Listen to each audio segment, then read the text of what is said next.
انا عارفكم، انتوا بتقولوا لي يا وساب يعني بقى انا جعان خالص مالص باللغه الانجليزيه، جعان لفتره طويله باللغه الانجليزيه. ركز معايا بقى.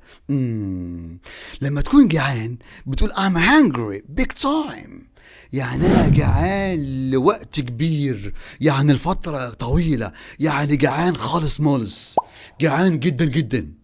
الله، مرة عزمت مراتي كانت جعانة جدا جدا، وبيتزا، يعني حاجات كده ايه بسيطة كده عشان كرشها يتسد شوية، لأن دي مجوعاه، كل ما تاكل كتير تجوع كتير.